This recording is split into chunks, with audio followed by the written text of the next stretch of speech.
사도신경으로 신앙 고백하심으로 수요 교리 공부를 시작하겠습니다.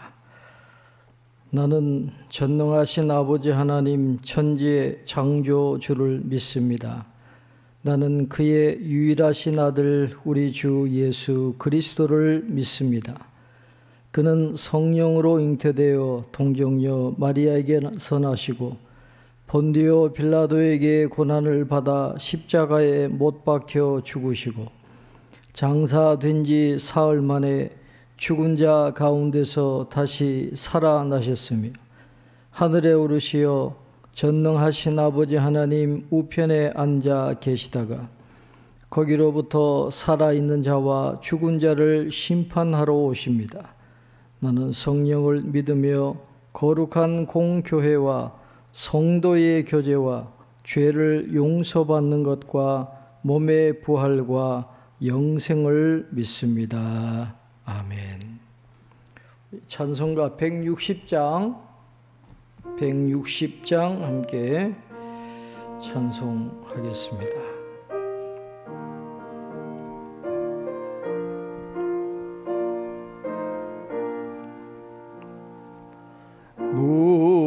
무덤에 머물러 예수 내 구주 새벽 기다렸네 예수 내 주 원수를 다 이기고 무덤에서 살아나셨네 어두움을 이기시고 나와서 성도 함께 길이 다스리시네 사셨네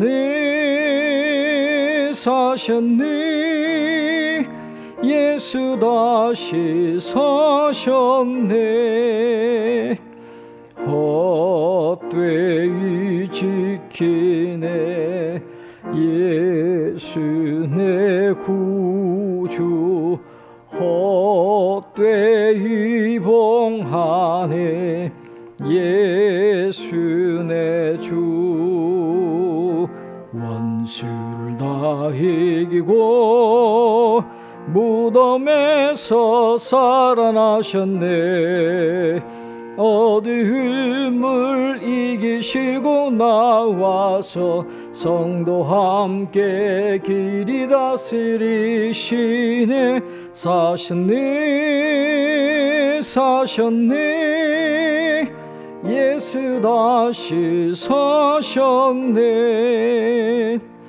거기 못 가두네 예수 내 구주 오래를 살리네 예수 내 주 원수를 다 이기고 무덤에서 살아나셨네 어두움을 이기시고 나와서 성도 함께 길이 다스리시네 사셨네 예수 다시 사셨네 아멘. 자, 오늘은 기독론 네 번째 교재 부활과 승천에 대해서 함께 공부하도록 하겠습니다. 스코틀랜드 장로 교도였던 토마스 보스톤이라고 하는 분이 부활에 대해서 이렇게 이야기합니다. 그리스도가 만약 무덤에 계속 머물렀다면 그는 그냥 평범한 사람이었다고. 그의 죽음은 그저 주제넘게 하나님의 아들을 참칭한 데 대한 징벌이었다고 믿는 게 옳았을 것이다. 그렇게 이야기를 했습니다. 또 캔터베리 대주교였던 이 마이클 램지라고 하는 분이 이렇게 이야기했습니다. 부활이 없는 복음은 그저 복음의 마지막 장만 없는 것이 아니다. 그것은 아예 복음이 아니다. 그렇게 이야기했습니다. 그만큼 부활이 굉장히 중요하다라는 것입니다. 그래서 부활은 뭐 아무리 강조해도 지나침이 없고 우리가 꼭 배워야 하는데, 이 승천에 대해서는 보통 넘어가는 경우가 많습니다. 다른 조직 신학 책을 봐도 승천에 대해서 따로 배우는 경우가 별로 없는데, 이 교재에서는 승천을 다루고 있어요. 승천도 신학적으로 교리적으로 의미가 있기 때문에 우리가 부활과 승천에 대해서 이번에 자세하게 함께 성경을 중심으로 공부하도록 하겠습니다. 먼저 부활입니다. Resurrection, 부활. 첫 번째, 신약의 증거, 신약의 부활에 대한 증거가 나와 있다라는 것입니다. 복음서에는 마태, 마가, 누가, 요한, 사복음서에는 부활 증언이 많습니다. 또 사도행전에도 사도들이 예수님이 부활하셔서 하늘에서 다스리고 계신다는 증언이 나옵니다. 또 서신은 예수님이 교회의 머리로 살아 계시면서 다스리신다는 것을 전제하고 있습니다. 요한계시록은 예수님이 부활하셔서 하늘에서 다스리시고 계시고 재림하셔서 적들을 무찌르실 것을 예언하고 있습니다. 그래서 신약 성경에 보면 이 부활에 대한 증거가 많이 등장하고 있는데, 우리가 이 부활 교리를 공부하면서 염두에 두고 접근해야 될 것은, 단지 이 부활 교리를 통해서 죽음에서 다시 살아나시는 능력을 갖고 계셨다, 거기에만 그치는 게 아니라 단지 예수님이 죽은 자 가운데서 살아나셨다라는 사실뿐만 아니라 그것이 누구를 위한 것이었느냐? 곧 나를 위한 것이었다. 나를 위한 죽음이고 나를 위한 부활임을 나의 구원 이야기로 받아들이고 믿는 것이 중요하다 하는 것을 우리가 미리 전제로 하면서 이 부활에 대해서 함께 공부하도록 하겠습니다. 나를 위한 부활 사건이다, 그렇게 이야기를 할 수가 있겠습니다. 성경을 쭉 살펴보시면 마태복음 28장 1절로 20절 이제 부활에 대한 말씀이 나오고, 마가복음 16장 또 1절부터 8절, 그리고 누가복음 24장, 또 요한복음 20장 21장까지 우리가 부활을 우리가 읽을 수 있는데, 공부하면서 한 구절 한 구절 우리가 생각해 보도록 하겠습니다. 작은 2번, 부활의 본질에 대해서 함께 공부합니다. 예수님의 부활은 나사로의 부활처럼 살아났다가 다시 생로병사의 과정을 거치는 부활이 아니었습니다. 예수님이 부활의 첫 열매라는 것은 생로병사의 과정을 거치지 않는 완전한 몸으로 영원히 살 생명의 첫 열매라는 것입니다. 나사로가 다시 살아난 것, 그것도 부활이지만 그러나 질적으로 다르죠. 예수님의 부활은 전혀 다르다. 나사로는 다시 살아났지만 또 죽어요. 그러나 예수님은 생로병사의 과정을 거치지 않는 완전한 몸으로 영원히 살아계신 부활로 부활하셨다. 또 그 부활의 첫 열매가 되셨다는데 예수님의 부활의 본질이 있다라는 것입니다. 자, 고린도전서 15장 20절과 23절에 보면, 그러나 이제 그리스도께서 죽은 자 가운데서 다시 살아나사 잠자는 자들의 첫 열매가 되셨도다. 그러나 각각 자기 차례대로 되리니 먼저는 첫 열매인 그리스도요, 다음에는 그가 강림하실 때에 그리스도에게 속한 자요. 그렇게 말씀을 하고 있습니다. 성경은 우리 죽은 자를 잠자는 자라, 죽은 성도들을 잠자는 자라 그렇게 이야기를 하고 있는데, 잠자는 자들의 첫 열매가 되셨다. 부활의 첫 열매가 되셨는데, 성경에서 첫 열매라고 할 때에는 하나님께 처음 익은 열매를 바치게 되면 이 나중에 모든 것을 포함하는 겁니다. 그래서 수확하는 곡식 전부를 하나님께 바치는 것과 마찬가지의 그런 의의를 가지고 있는 것처럼, 예수님이 다시 살아나셔서 첫 열매가 되셨다라고 하는 것은 그의 몸된 교회의 성도들도 함께 부활한다라고 하는 것을 의미한다. 그렇게 성경은 말씀을 하고 있습니다. 살아 잠자는 자들의 첫 열매가 되셨다. 종교개혁가 칼빈은 이렇게 주석을 붙이고 있습니다.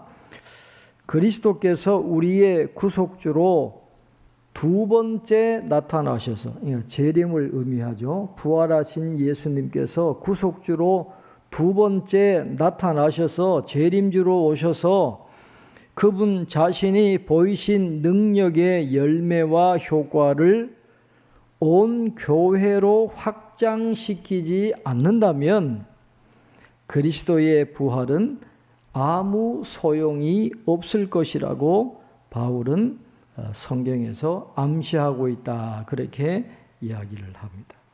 그러니까 다른 말로 하면 예수님만 부활하시고 우리가 부활하지 못한다고 한다면 그 부활은 우리에게는 아무런 소용이 없는 것입니다. 예수님이 부활하신 것하고 우리가 부활하지 못하는데 예수님이 다시 살아나셨다? 아무런 의미가 없어요. 그러나 예수님이 살아나신 것처럼 우리도 부활하게 된다라고 할 때 그 부활이 우리에게 의미가 있다라는 것을 바울이 강조하고 있다. 종교개혁가 칼빈은 그렇게 해석을 하고 있습니다.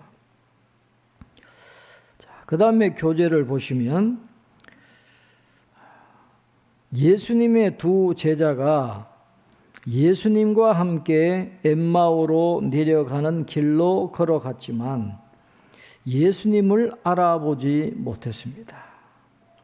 막달라 마리아도 한동안 부활하신 예수님을 알아보지 못했습니다. 한편 다른 제자들은 예수님을 아주 빨리 알아보았습니다.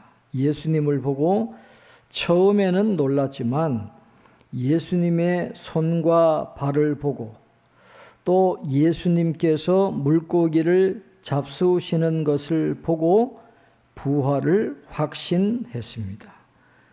부활하신 예수님은 고난과 역경과 슬픔을 겪은 분이 아니라 결코 고통을 당할 수 없고 약하거나 아플 수 없고 죽지 않는 분으로 변화되어 있었습니다.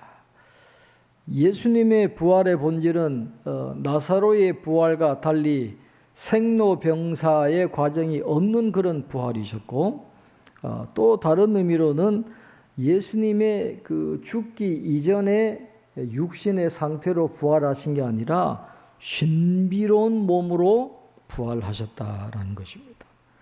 오늘 보면 고통을 당할 수 없고 약하거나 아플 수 없고 죽지 않는 분으로 변화된 부활체로 나타나셨다. 이게 예수님의 부활의 본질입니다.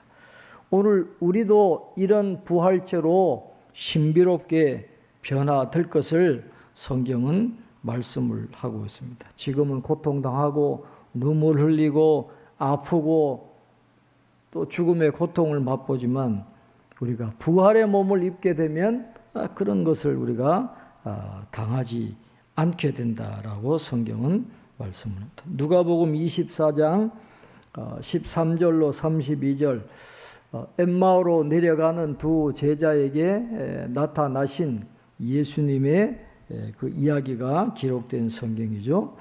자, 누가복음 24장 13절로 32절인데 그 교재의 16절을 보면 이렇게 되어 있어요. 누가복음 24장 16절에 그들의 눈이 가려져서 그인 줄 알아보지 못하거늘.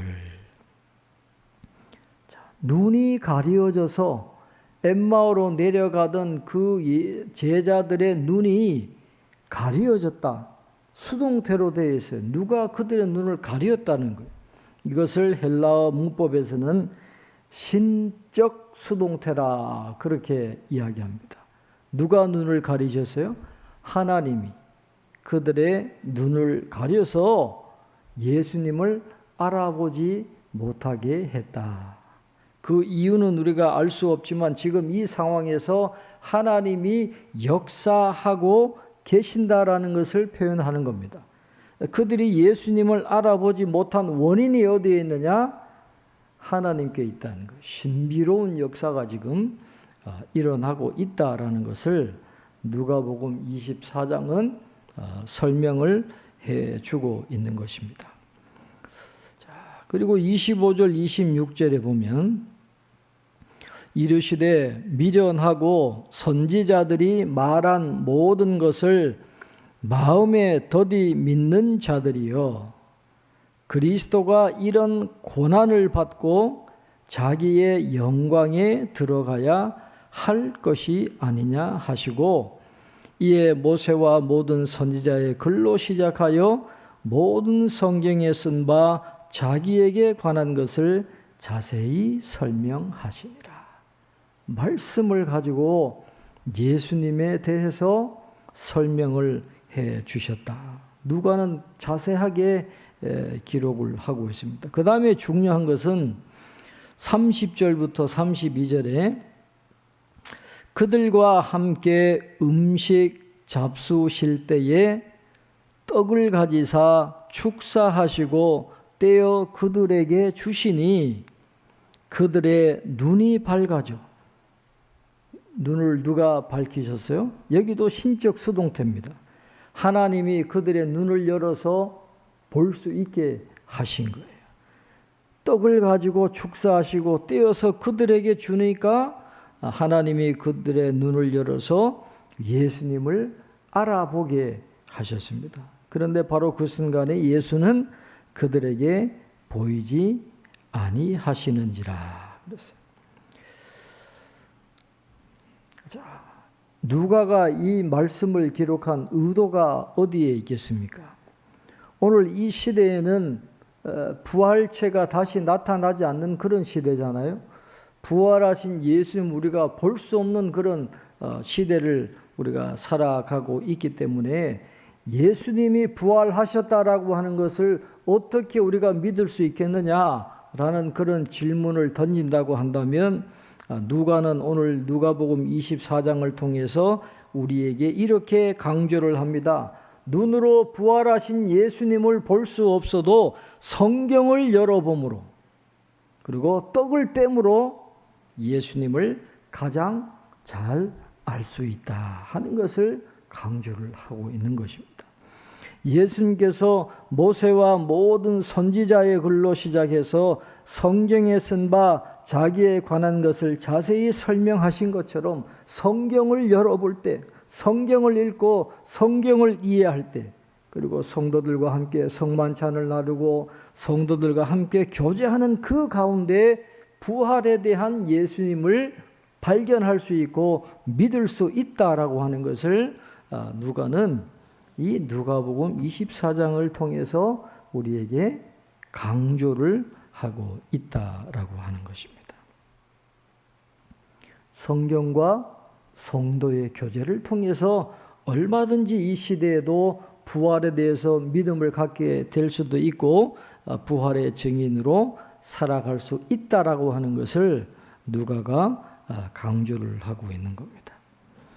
그 다음 두 번째 요한복음 20장 14절부터 16절입니다. 이 말을 하고 뒤로 돌이켜 예수께서 서 계신 것을 보았으나 예수이신 줄은 알지 못하더라.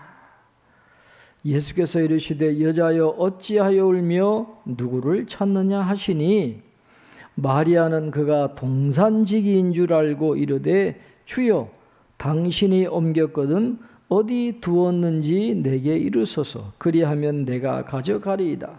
예수께서 마리아야 하시거늘 마리아가 돌이켜 히브리 말로 랍오니 하니 이는 선생님이라는 말이라 그랬습니다.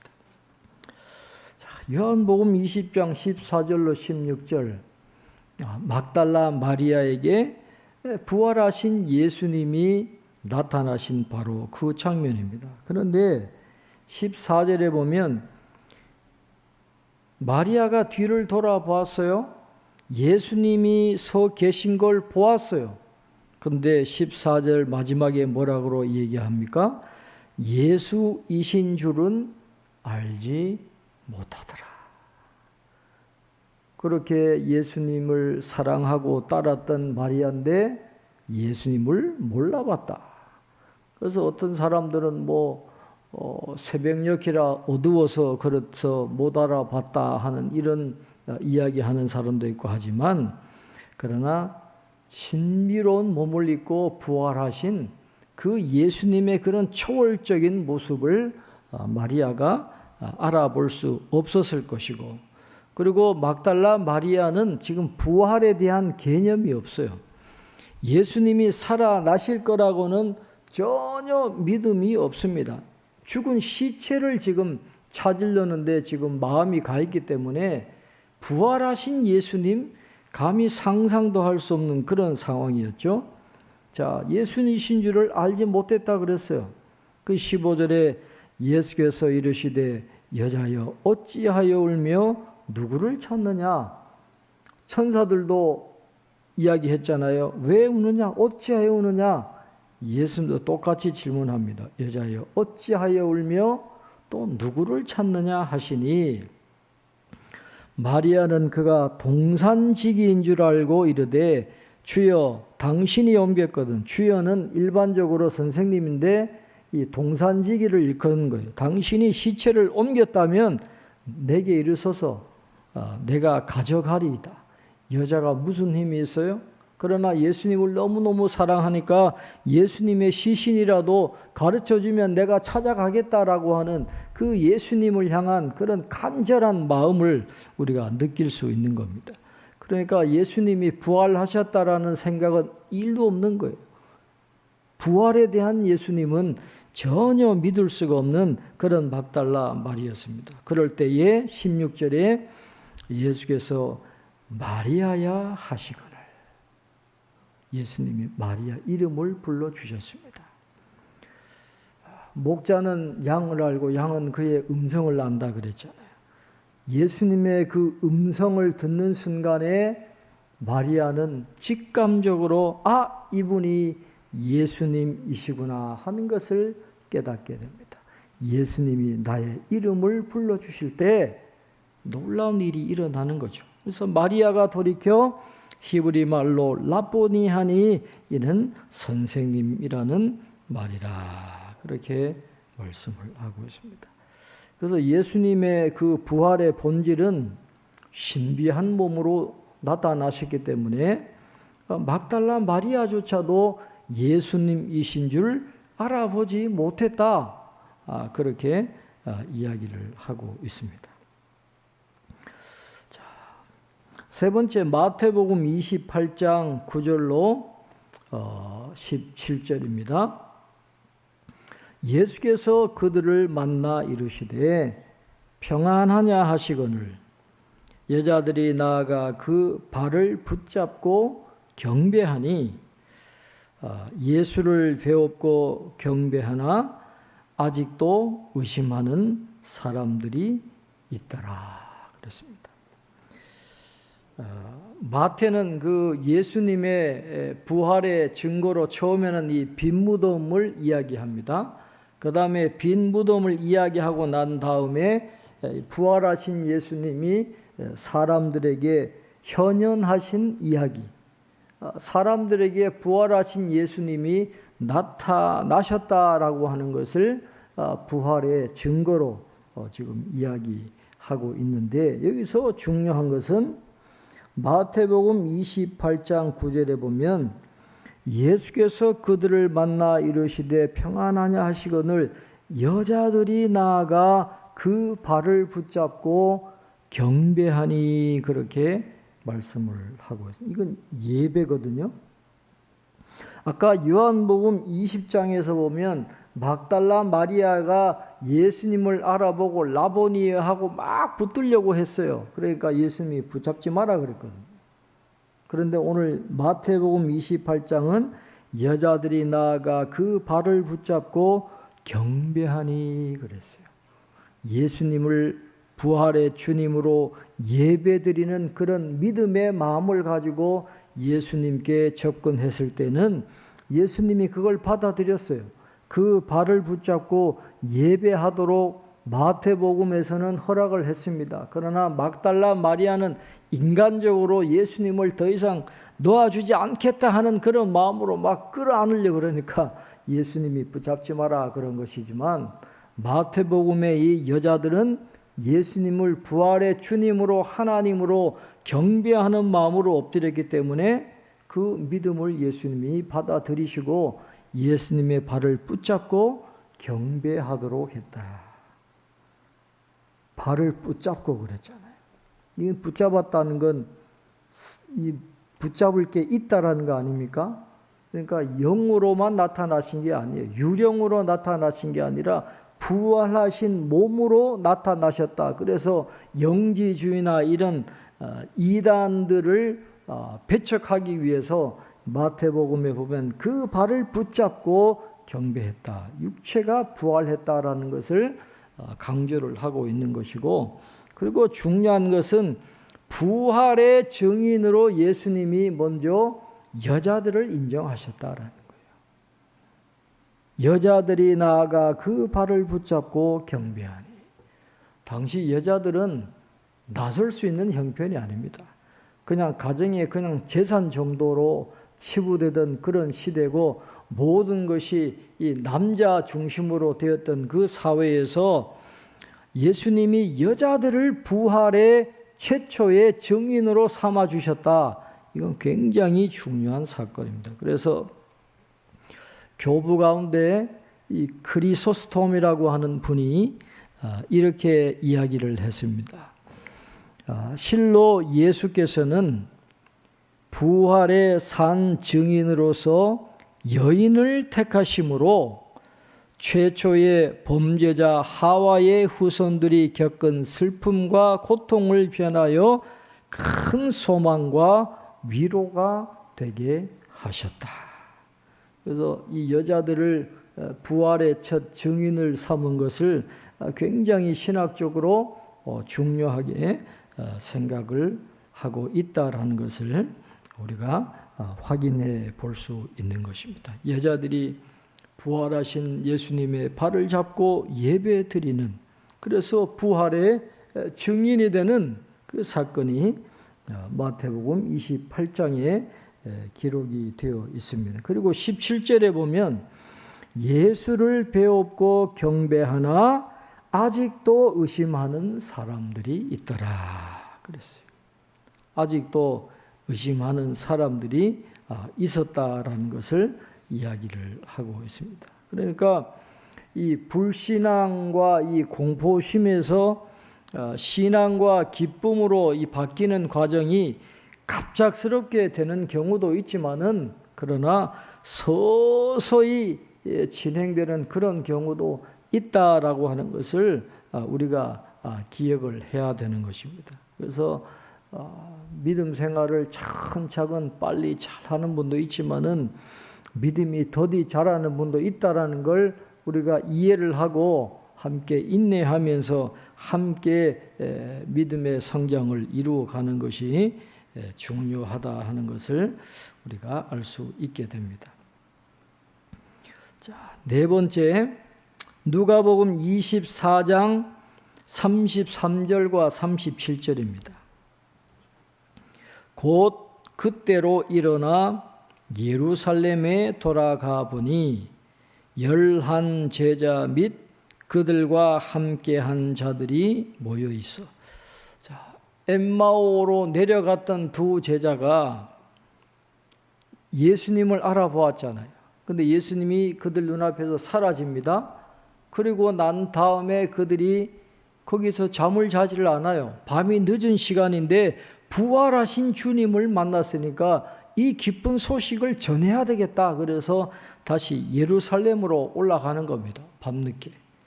그럴 때 37절에 보면 그들이 제자들에게 부활하신 주님을 만났다고 이야기할 때 37절에 보면 그들이 놀라고 무서워하여 그 보는 것을 영으로 생각하는지라. 그렇게 말씀합니다. 그 자리에 엠마오 두 제자가 예루살렘에 있는 제자들을 찾아와 가지고 함께 모여 있는 그곳에 예수님이 나타나시니까 유령인 줄 알았다는 거예요. 놀라고 무서워했다라고 이야기를 하고 있습니다. 그래서 제자들은 육체가 없는 유령으로 예수님을 오해했다 그러는데, 이 판타스마라는 단어, 유령이라는 단어를 어떤 사본은 기록을 하고 있습니다. 그러니까 예수님을 처음에는 유령이라고 생각한 거예요. 살과 뼈가 없는 유령이라고 생각을 했다. 그렇게 성경은 말씀을 하고 있습니다. 자, 다섯 번째, 고린도전서 15장 53절에 이 썩을 것이 반드시 썩지 아니할 것을 입겠고 이 죽을 것이 죽지 아니함을 입으리로다. 그렇게 말씀하고 있습니다. 여기서 이 종교개혁가 칼빈은 이 고린도전서 15장 53절을 이렇게 설명을 하고 있습니다. 몸이 육체적 성격에서 영적 성격으로 변화되기보다는 썩을 육체에서 썩지 않을 육체로 변하게 된다. 그렇게 이야기를 하고 있습니다.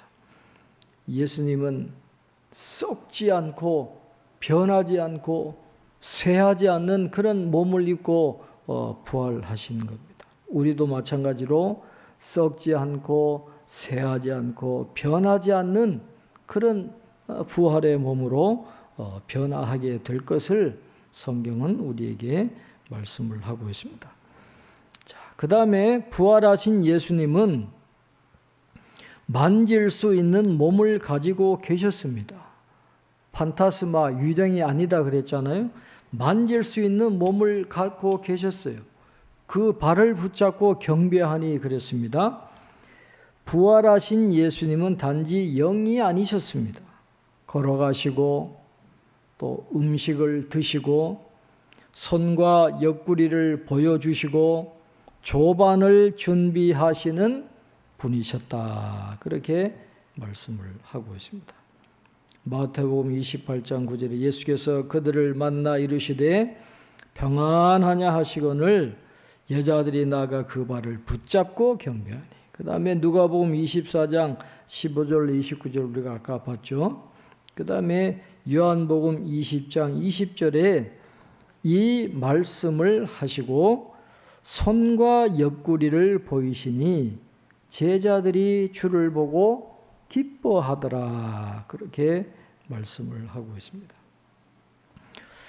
요한복음에는 예수님이 왜 제자들에게 손과 옆구리를 보여주셨는지 이야기하지 않고 있지만은 누가의 기록에 보면 이유가 나와 있잖아요. 예수님을 본 다음에 제자들이 유령이 나타났다고 생각을 하니까 그 생각을 바로잡아 주시기 위해서 손의 못자국과 옆구리에 창 자국을 보여주시면서 예수님이 부활하셨다라는 것을 제자들에게 증명을 해 주는 장면이 이 요한복음 20장 20절에 나와 있어요. 그러니까 손과 옆구리를 보니까 제자들이 주를 보고 기뻐하더라. 그렇게 말씀을 하고 있습니다.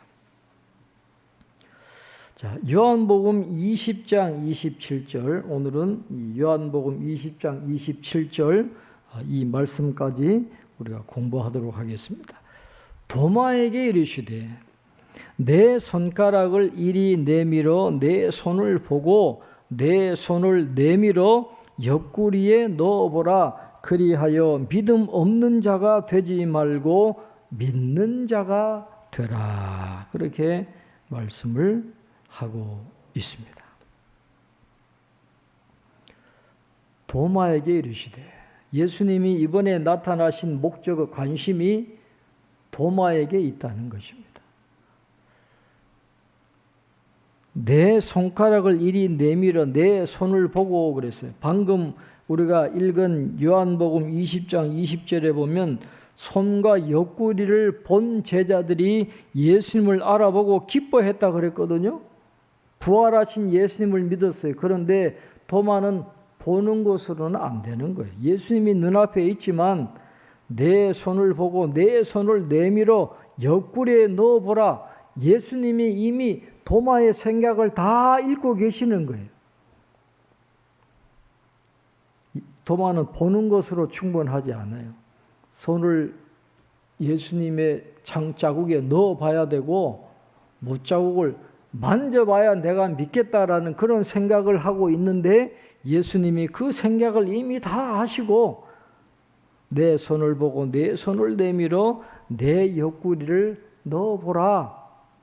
그리하여 믿음 없는 자가 되지 말고 믿는 자가 되라. 그렇게 말씀을 하고 있는 겁니다. 그래서 도마가 이 예수님의 손을 잡았는지 옆구리에 창 자국에 손을 넣어 보았는지 그건 성경이 자세하게 기록은 하고 있지 않지만 학자들이 추측하기는 이미 내 손을 내밀어 내 옆구리에 넣어보라. 예수님이 그 말씀을 하셨을 때 이미 도마는 꼬꾸라진 거예요. 아, 예수님이 나의 모든 것을 다 알고 계시는 전능하신 분이구나. 거기서 믿음이 생긴 거죠.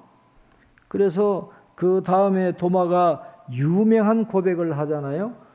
회의주의자가 믿음의 사람으로 최초로 예수님을 하나님으로 고백하는 최초의 사람이 누구냐? 도마입니다. 예수님을 부활하신 예수님을 하나님으로 최초로 고백하는 사람이 도마인데 나의 주시며 나의 하나님이시니이다. 위대한 고백을 하는 거예요. 그래서 나의 주시며 나의 하나님이시니이다. 이게 중요한 거예요. 부활하신 주님이 나의 주님이시며 나의 하나님이심이니이다.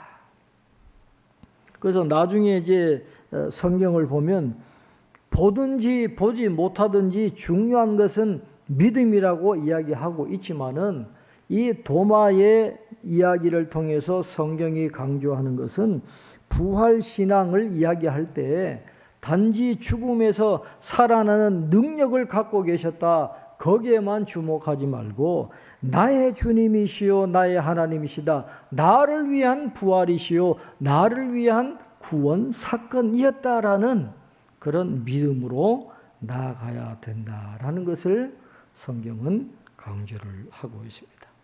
그래서 나의 주시며 나의 하나님이시다.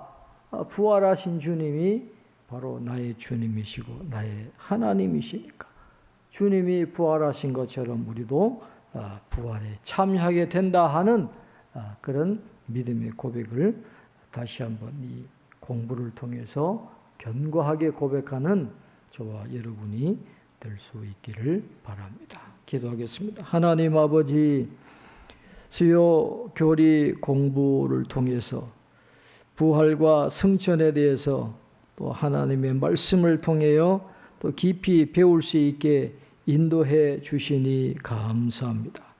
신비로운 부활의 몸을 입고 살아나신 예수님처럼 우리도 부활의 몸을 입고 부활하게 된다라고 하는 그 믿음을 갖고 살아가는 죄들 되게 도와주시고, 부활의 능력이 오늘 우리와 함께하고 있다고 하는 이 믿음을 가지고 낙심하지 말고 언제나 승리하며 살아갈 수 있는 저희들이 다 될 수 있도록 축복해 주옵소서. 도마의 고백이 우리의 고백이 되기를 원합니다. 나의 주님이시요 나의 하나님이시니이다. 이 고백을 통해서 주님을 높이며 주님을 섬기며 주님을 따라가고 주님의 말씀에 순종하며 살아가는 저희들 다 될 수 있도록 축복해 주옵소서. 남은 한 주간도 우리 성도님들 어디에 계시든지 장중에 붙잡아 주시고 믿음으로 승리하는 삶을 살아가도록 축복해 주시옵소서. 감사하옵고 예수님의 이름으로 기도하옵나이다. 아멘.